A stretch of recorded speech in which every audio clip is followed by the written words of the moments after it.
রাস্তা নির্মাণকে কেন্দ্র করে সংঘর্ষ ভূতনির শঙ্করটোলা এলাকায় গ্রামবাসীদের উপর চড়াও হয় ঠিকাদার সংস্থার লোকজন ও রাস্তা কাজের সঙ্গে যুক্ত শ্রমিকরা।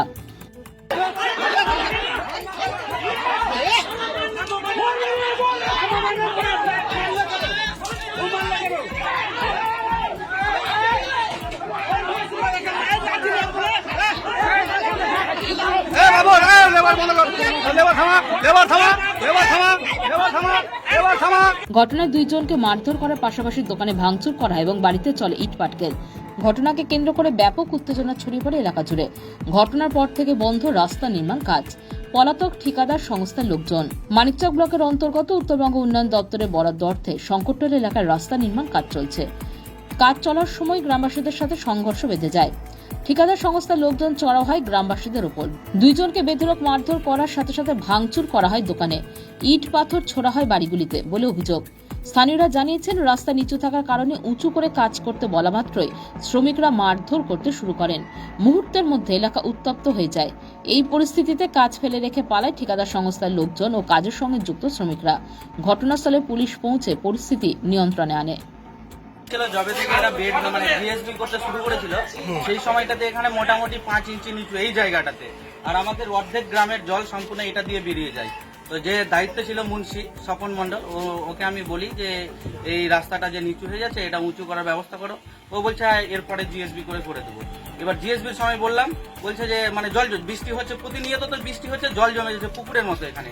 এবার আমি আবার বললাম, তো বলছে যে ঢালাইয়ের সময়টা মেকআপ করে দেবো। যারা লেবার আছে তাদের সঙ্গে তো আমার কোনো গল্প নেই, ওদেরকে মুন্সি বা ঠিকাদার যেভাবে নির্দেশ দিবে সেভাবেই কাজ করবে। তো আমি ওদের কোনো কিছু না বলে আমি যে মুন্সি স্বপন মন্ডল আছে, স্বপন দাকে আমি বললাম, কি ব্যাপার, তুমি যে বললে যে ঢালাই এটা মেকআপ করে দেবো, তাহলে ঢালাই মেকআপটা করলে না কেন? তো ও বলছে যে ঠিক আছে, আমি ওদের বলছি। এবার ওই কিন্তু ওদের বলছে যে তো নিচুর দিকে কাঠটার নিচের দিকে পাথর দিয়ে দাও আর ঢালাইটা করো। এবার ওই মুহূর্তে এবার একজনকে কে বলেছে, ওদের লেবারের মধ্যে একজনকে কে বললো, তো ও গলা চেঁচিয়ে আওয়াজ করে মানে জোরে জোরে বলপূর্বক কথা বলছে। আমি বললাম, এই দাদা চেঁচিয়ে কেন কথা বলছেন? এবার আমাকে ওরা বলছে যে তুমি আঙুল দেখিয়ে কথা কেন বলছো, আমাকে বলছে। আর তারপরেই ওদের লেবারের মধ্যে এসে আমাকে দুইজন ধরে নিল। দুইজনকে ধরে তারপরে সবটা লেবার মোটামুটি 15-20 জন ছিল, ওরা সবাই এসে আমাকে ওই ঘরের কাছে লাগিয়ে আমাকে সবাই মেরেছে। কজনকে মারা হয়েছে? আমাকে মেরেছে, আর তারপরে আমাকে ধরার জন্য আমার কাকু এসেছিল, আমার কাকুকেও মেরেছে। তারপর আর একটা ভাই আছে, ওই ভাইকেও মেরেছে। আমাদেরকে মারার পরে কি কারণে মারধর? ওই যে আমরা যে ওটা বলছিলাম, মুন্সিকে বলছিলাম উঁচু করে ঢালাই করার জন্য, যে নিচু হয়ে যাচ্ছে এটা। আমরা অনেকদিন থেকে শিডিউল দেখতে চেয়েছি, শিডিউলে এখন পর্যন্ত দেখাইনি। তারপরেও আমরা কোনো রকম বাধা সৃষ্টি করিনি, রাস্তা নিয়ে আমরা কোনো রকম বাধা সৃষ্টি করিনি। কি নিয়ে মেরেছে আপনাদেরকে? আমাদের প্রথমে আমাদের হাত নিয়ে মেরেছে, তারপরে যে ইট পাথর সব ছুড়েছে।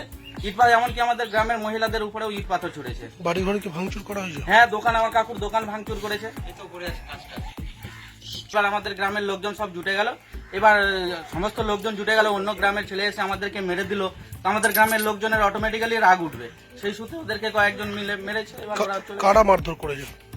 এটা লেবার, ওই যে আমাদের ঢালাইয়ের যে কন্ট্রাক্টরের লেবার যারা আছে ঢালাইয়ের, সেই ঢালাইয়ের লেবার গুলোই মেরেছে। কোথাকার এই লেবার? এরা শুনছি বাইরের আছে সব। তার সত্ত্বেও মারলো? তার সত্ত্বেও মারলো। এই রাস্তার কাজটা কি ফান্ড থেকে হচ্ছে জানা আছে? হ্যাঁ, এনবিডিডি। কাজ কি ঠিকঠাক হচ্ছে? কাজটা একদম ঠিকঠাক হচ্ছে না, বালি তো মাটি মিক্সচার বালি দিয়ে কাজ করছে। হ্যাঁ, প্রয়োজন বলে পুলিশের দ্বারস্থ আমরা হব। আমার পুলিশের দ্বারস্থ আমরা, আমার বাড়িতে এসে পুলিশ এসে থ্রেট দিয়ে গেল। বলেছি ওরা এখানে দুইজনকে আমাদের মারতে লেগেছে। কি কিসের কাজ চলছে এখানে? এখানে ঢালাই রাস্তা চলছে। কি বলেছিলেন? তো বললো যে একটু উঁচু করে দে ভাই, জল বাঁধবে না। ওরা আর শুনলো না, টেম্পার দেখিয়ে কথা বলতে লাগলো। একজন এসে গলা ধরে ধাক্কা দিয়ে মারতে লাগলো। কারা? তার যারা মারছিল তারা কারা? লেবার। আবার ওখানে আমরা ছুটাতে গেছি, আবার আমাকেও ধরে ও মারতে লাগলো। কোন রকম ওখান থেকে বেরিয়ে এসেছি, বেরিয়ে আসার পরে দেখছি যে সবার হাতে পাথর। এই জায়গাতে মহিলা ছিল দুটো, শুরু করলো পাথর চালাতে আমার বাড়িতে। দোকানের এই জায়গাতে সব কাঁচটা ভেঙে আছে। কাদের চোট লেগেছে? চোট একটা আমার এখানে লেগেছে, একটা মহিলার পায়ে লেগেছে। আর ধর্মরাজ বলে একজন? ধর্মরাজকে ও ফাইট চালিয়েছে, মারধর করে। কি চাইছেন এখন? আমরা চাইছি যে ভালোভাবে আমাদেরকে ইয়ে করে। নিউজ বাংলা।